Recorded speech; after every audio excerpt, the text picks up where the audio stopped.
আছেন শহীদ তিতুমিরের বাসার বাড়ি নিয়ে নারায়ে তাকবীরের স্লোগান দিয়ে বাতিলদেরকে সংগ্রাম করে দিতে হবে। এই দেশের কারাগারী করা দেখা আল্লাহ কবুল করুন। এ পুকুরি জাল ফেলে দেখলাম মাছ আছে, কথা বলা যাবে না। এই শুধু হুকার নেই, বুন্দা নেই, শুধু শুধু বিলাসুরি পড়ে লাভ কি কথা কন ঠিক না বেশি? তাহলে আসুন আমরা সেই কোরআনুল কারীমের কাছে ফিরে যাই। আমি আপনাদের সামনে বেশি লম্বা বক্তৃতা দেবো না, লম্বা বক্তব্য দেওয়া আমার অভ্যাস নেই, আর জানি না তো বলবো কি। হয়তো আপনারা মনে করতে পারেন যে অনেক দূর থেকে হুজুর আসতেন, অনেকেই জানেন মনে হয়। সাইজও যা এলে মোতা ভাইরা আমার, সরাসরি কোরআন থেকে আমরা বলবো। আমি আপনাদের সামনে যে সূরাটি তেলাওয়াত করেছি একটি মাত্র আয়াত, সূরা আহজাব। সূরাটির নাম বলেন সূরা আহজাব। এই কোরআন থেকে কথা শুনে যেতে রাজি আছেন তো আপনারা? আমি ঠিক আহজাবের উপরেই কথা বলবো। এই তো আল্লাহকে ডেকে নেন সুবহানাল্লাহ।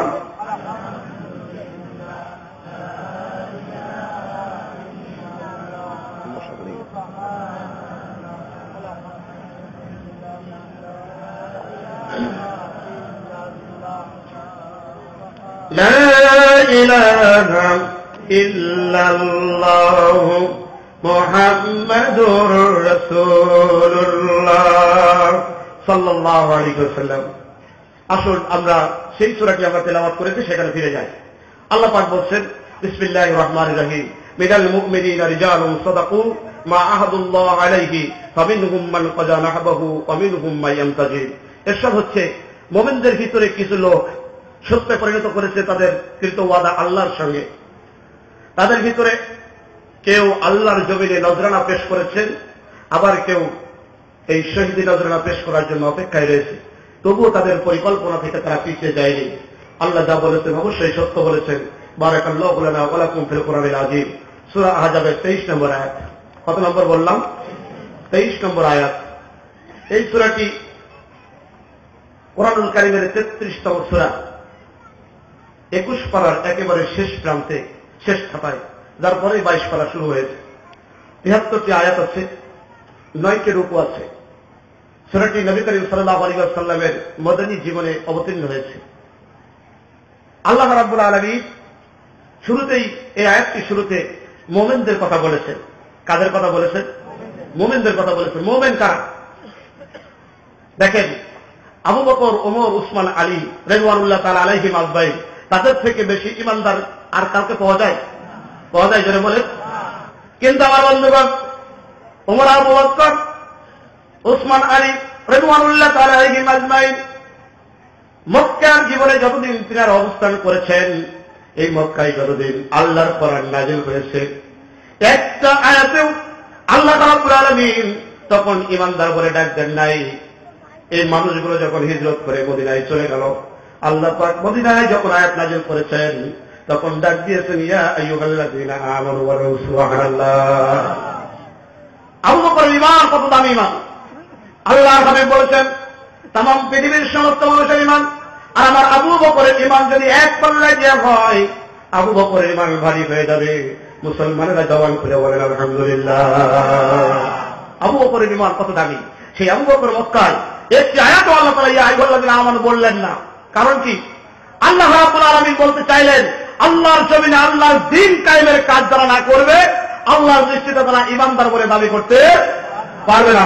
আল্লাহর জমিনে দ্বীন কায়েম করতে গেল বিধায় মক্কা ভূমিকে ছেড়ে মদিনায় হিজরত করতে এসে। কথা কান ঠিক না ঠিক?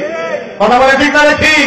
আজকেও যদি আল্লাহর জমিনে দ্বীন কায়েমের কাজ করেন, সুন্দর ঘর, সুন্দর বাড়ি, সুন্দর বিছানা, সুন্দর স্ত্রী ছেড়ে অন্যত্র থাকতে হবে পারে, এমনকি জেলখানায় থাকতে হতেও পারে। বলেন জেলখানা সুন্নাত কিনা? রসুলের থেকে কি ভালো মানুষ আমরা? ইমাম আবু হানিফার থেকে ভালো মানুষ আমরা? আল্লাহ রসুল জীবনে জেল খেটেছেন কিনা? হযরত ইউসুফ আলাইহিস সালাম জেল খেটেছে কিনা? হযরত আবু হানিফা রাহমাতুল্লাহ আলাইহি তিনি জেল খেটেছেন কিনা? যারা বলেন খেটেছেন কিনা? তার মানে ইসলাম প্রতিষ্ঠার কাজে, দ্বীনি আন্দোলনের কাজে, কাওয়াতে দ্বীনের কাজে, এটাই হলো বাস্তব মুজাসসাম নমুনা যে আল্লাহর জমিনে দ্বীন কায়েমের কাজ করতে গেলে জেলখানার অন্ধকারে থাকতে হতে পারে। তো আমরা যারা মুসলমান, আমরাও ইসলামকে যারা প্রতিষ্ঠা করতে চাই, আল্লাহর কোরআন যারা প্রতিষ্ঠা করতে চাই, আমরা আমাদের ঘর বাড়ির মায়া ভুলে গিয়ে আল্লাহর জমিনে দিন কায়েমের জন্য জেলখানায় যদি থাকতে হয় তবু আমরা রাজি আছি। কোন কোন মুসলমান দেখা হাত নামান। ভাইয়ের আমার, আল্লাহ রসুল যে কারণে জেল খাটলেন, হযরত ইউসুফ আলাইহিস সালাম যে কারণে জেল খাটলেন, কোরআনুল কারীম আল্লাহ তাআলা তা কোট করে দিলেন।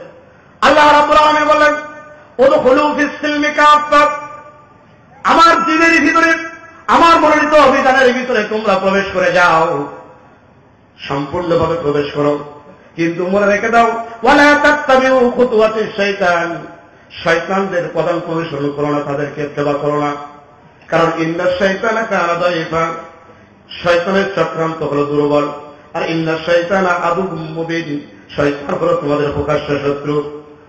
শয়তান প্রকাশ্য শত্রু হতে পারে, শয়তানের চক্রান্ত চরম দুর্বল, কিন্তু রব্বুল আলামিন বললেন সূরা ইউসুফের ভিতরে ইন্না কাইদাকুন্না আযীম, একজন নারীর চক্রান্ত অত্যন্ত কঠিন। শয়তানের চক্রান্ত দুর্বল, কিন্তু নারীর চক্রান্ত খুব কঠিন। আপনারা আওয়াজ আসতে দিচ্ছেন যে, তার মানে আপনাদের গলা আড়ষ্ট হয়ে গেছে। এই কারণে মহিলাদেরকে উপরে তুলতে তুলতে তুলতে তুলতে তারা এখন রাজমিস্ত্রিরা আমরা সব ঢুকাই। কি কথা বলা ঠিক না বেশি? আমার কানে কাছে শুনছে মহিলাদের প্যান্ডেলে জায়গা হচ্ছে না, বলেন সুবহানাল্লাহ।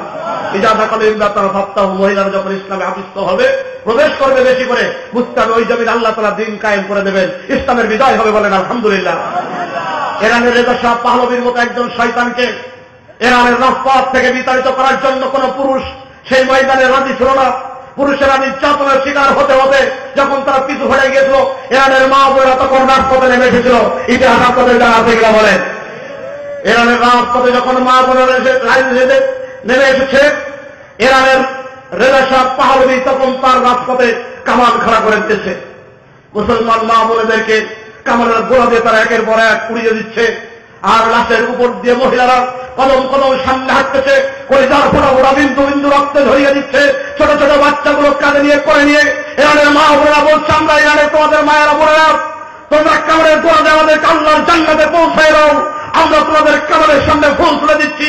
ইরানের রাজপথ আমরা ছেড়ে দেবো না যতক্ষণ পর্যন্ত শাহ না পাচ্ছে, ইরানের জমিন আল্লাহর কালেমার কথা করতে না হচ্ছে। প্রয়োজনে বাংলার জমিনে যেভাবে গোটা দুনিয়াতে যেভাবে মহিলাদের আগমন শুরু হয়েছে, এই জমিন আল্লাহ রাব্বুল আলামিন কোরআনুল কারীমকে বুলন্দ করে দেবেন, আল্লাহর এই জমিনে দিন কায়েম করে দেবেন।